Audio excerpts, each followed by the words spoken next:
Hello fellow gamers, welcome to the Portal. Let's bring logic and science to gaming and examine some elaborate topics.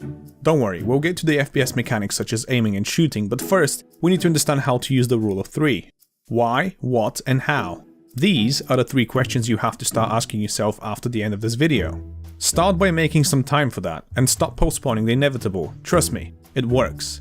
Given that you're trying to pursue some form of evolution in a competitive environment or just trying to be the best in your social circle, if you actually want to raise above the average players, then just accept that you have to create a habit for self-reflection. When we actively watch our favorite streamers almost every day, we just can't see past their current level of experience in the games they play so well. All of the action behind the scenes will remain hidden from our eyes due to the hundreds of hours of practice they had to endure in order to achieve this phenomenal level of gameplay. If we were to sit and watch them practice for 3 hours straight, it would be boring as hell. Instead, we fast forward to the final stages of the process and see them completely annihilate their enemies. That's what we see, that's what makes the final cut. We'll definitely look at things like recurring motions, habits, and decision making made by these skilled players, so get ready to learn a lot. This is what this channel is all about, bringing self-awareness and teaching you that the way that you approach gaming is also very similar to how you approach life. For most of us, the cycle is just vicious.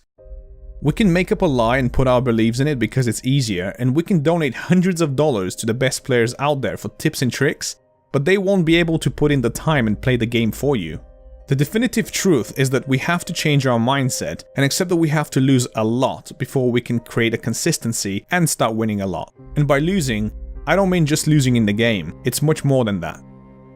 It's absolute madness to be expecting different results from the same actions. Guys, a little change is good, so take a step back and start examining your current style of gaming. Are you a casual gamer who plays a couple of hours every other day? Or can you spend 5, 6 or more hours almost every day in order to build the core skills needed to get noticeably better? Questions of self-reflection like these are very important to the process. Why do you want to be better at the game? Is it because you want to prove to yourself that you can succeed and win a match? Is it because you want to be the best in your school, city, or even the country?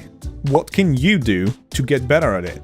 You can play more, you can self-reflect, you can watch highly skilled pros, analyze and get to play with people who are better than you so you can learn from them. How can you make all this possible? Consider your current conditions for growth. Are you in school? Are you working 9-to-5 job, having to provide for you and your family, plus the large list of responsibilities? I mean, playing the game might be your version of escapism and nothing more, so don't sweat it. But if you're serious, you can make the time and put 3 or 4 more extra hours into it until you get there. I don't know if you've noticed, but players of high caliber like Ninja in Fortnite, or Guardian in CSGO, or Shroud in PUBG don't have much time for themselves outside of the streaming bubble they've created. These guys stream almost every day. Think about the consistency of content creation that is being provided to the millions of their followers. Each day, for multiple years in a row, in order to entertain us, the fans. Sure, they may be able to take some time off, but not for long. The thirst of someone being number 1 is so much more greater than their own needs. They sacrifice the one single most precious thing you can't get back: time. And for this, my respect to all the professional gamers who've made it. What does your sacrifice look like? Be brutally realistic with your answer here. How does it affect your life and why? I know it's a pain in the ass, but that's what you wanted. I mean, what's the worst case scenario here? You can go back to playing the game you've always have, right? Or join me in facing reality and begin to question things. What's the common goal in Fortnite and CSGO? I'll give you a hint. It's not the most kills or the no-scope shot that killed some dude on the other side of the map. It's survival, and consistency in these games is the golden ticket. You need to be smart and patient, for the long-term benefits of course. Or you can just win a couple of games as a part of the short-term process because you had a few good shots, and possibly the person against you missed theirs. Do what makes you happy. For those of you who seek knowledge beyond the traditional tips and tricks videos, stick around.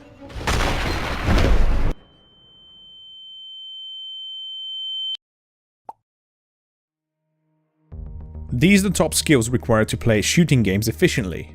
And those same skills are the ones you have to continuously develop for the rest of your competitive experience, now and in the future. 1. Eye-hand coordination. Required for aiming and shooting. I'll be using a pretty nifty device that will allow me to play and track my eye movement at the same time.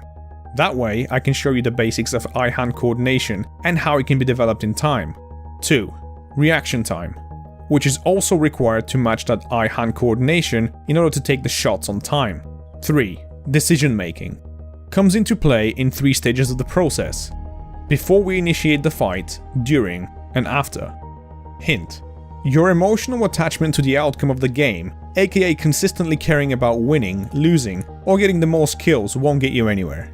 It can also directly affect at least one of the 3 areas we just talked about, but I'll let you figure out which one gets affected first as soon as you let your emotions take over. Don't hate the game, don't even hate the player. No need to hate anything when you have the chance to play again and again until the same mistakes are avoided. Play to learn rather than to win, and trust me, winning will come naturally.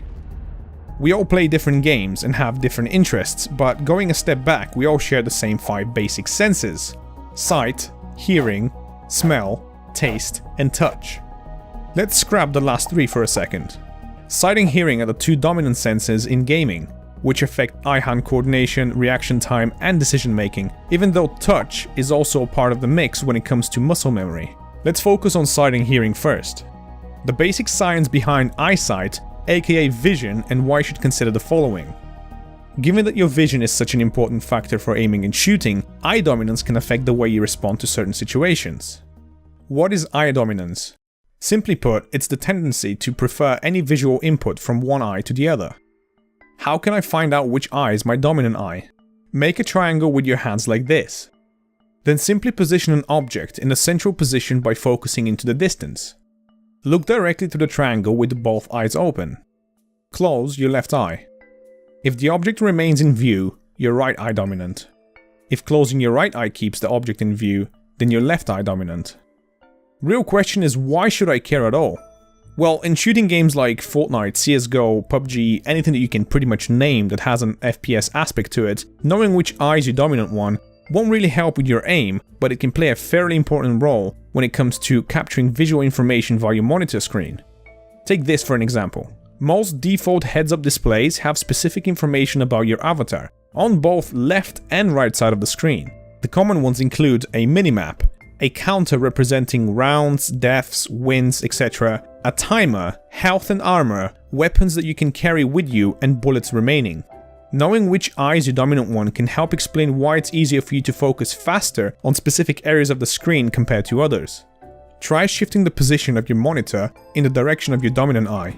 Run some tests of your own and see if it's better for you to adjust the layout of your heads-up display to match your dominant eye. Or don't. By no means am I suggesting that eye dominance will solve all of your problems when it comes to bad aiming. What I am suggesting is adjusting your current gaming setup to match your strengths.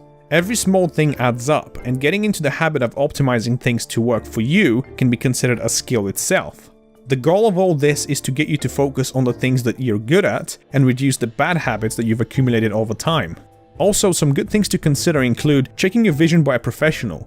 Eye exams could discover that your vision isn't as good as what you believe it to be. Just saying. Next, hearing. Please, put your headphones for this one.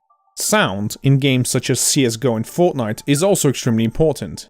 It does also affect your eye-hand coordination. Examples would be hearing footsteps or shots fired into the distance.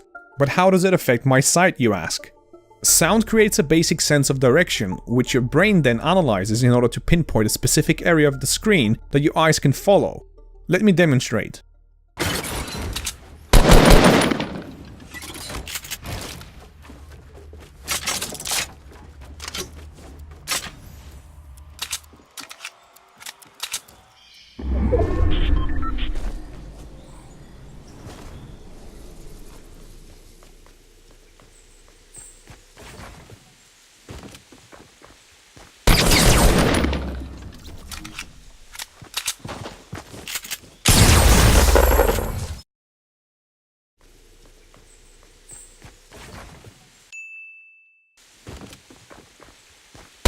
Even with a blank screen, our eyes can still create a general sense of direction just by following the sound.